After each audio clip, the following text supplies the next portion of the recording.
Hamas के कब्जे वाले गाजा में अपना सैन्य अभियान शुरू कर इजरायल लगातार दलदल में फंसता दिख रहा है। हमास के खात्मे का प्रण लेने वाले इजरायली पीएम नेतन्याहू अब तक हमास को काबू करने में सफल नहीं हो पाए।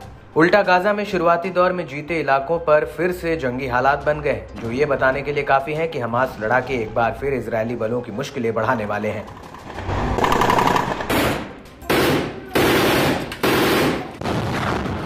यही वजह है कि जीत की कोई उम्मीद न दिखने से तिलमिलाए पीएम नेतन्याहू ने अपना सैन्य अभियान तेज कर दिया है और दक्षिण गाजा के रफा शहर पर कहर बरपाना शुरू कर दिया है। इस बीच नेतन्याहू को इजरायल और अपनी सरकार से भी बगावत की चिंगारी अब शोलों में भड़कनी शुरू हो गई है। पहले रक्षा मंत्री योंग गैलेंट और अब वॉर कैबिनेट मंत्री बेनी गैंट्स ने भी आंखें ततेरनी शुरू कर दी है। दरअसल इजरायल जैसे जैसे गाजा में आगे बढ़ रहा है, नेतन्याहू की वॉर कैबिनेट में नई दरारें दिखनी शुरू हो गई हैं। इजरायली मंत्री बेनी गैंट्स ने नेतन्याहू को एक धमकी दी है। इसमें उन्होंने प्रधानमंत्री को युद्ध कैबिनेट के लिए 6 पॉइंट्स में प्लान तैयार करने के लिए 8 जून तक का समय दिया है। ऐसा नहीं करने पर गठबंधन से अपनी पार्टी को अलग करने की धमकी दे डाली है। इसमें यह फैसला भी शामिल होगा कि हमास के साथ युद्ध के बाद फिलिस्तीन इलाके पर कौन शासन कर सकता है। ऐसे में साफ है कि गाजा युद्ध की आंच अब इजरायली सरकार तक आ पहुंची। यही वजह है कि इजरायली नेताओं के बीच तनाव बढ़ता दिख रहा है।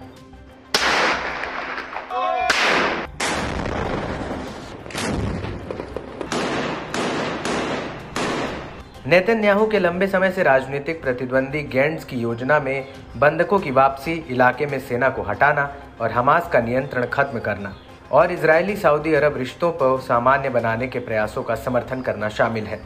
उन्होंने कहा कि यदि आप कट्टरपंथियों का रास्ता चुनते हैं और पूरे देश को पीछे ढकेलने का काम करोगे तो हम सरकार छोड़ने के लिए मजबूर हो जाएंगे। इजरायली सैनिक तो मोर्चे पर अविश्वसनीय बहादुरी का प्रदर्शन कर रहे हैं, लेकिन उन्हें वहां भेजने वाले लोग कायरता दिखा रहे हैं। बंधक गाजा की अंधेरी सुरंगों में नर्क की यातनाएं झेलने को मजबूर है। इजरायली जनता भी आगे आ रही है।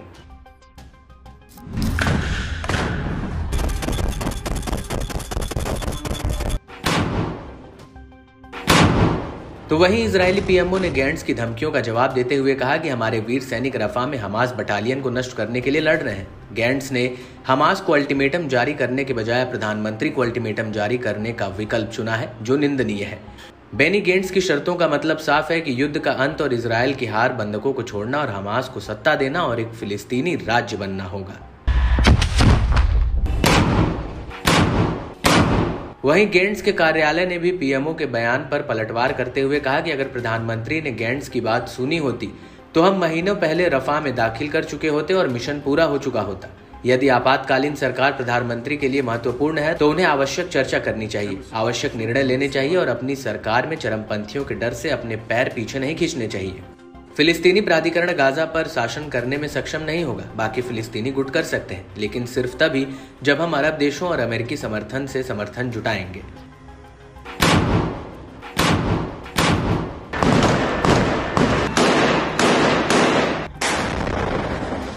बताते चले कि नेशनल यूनिटी पार्टी के नेता आईडीएफ के पूर्व chief of staff Benny Gantz, जो हाल के वर्षों में नेतन्याहू को हराने में बार बार विफल रहे, बीते साल 7 अक्टूबर को हमास के हमले के कुछ दिनों बाद एक इमरजेंसी वॉर अलायंस में नेतन्याहू के साथ शामिल हुए थे।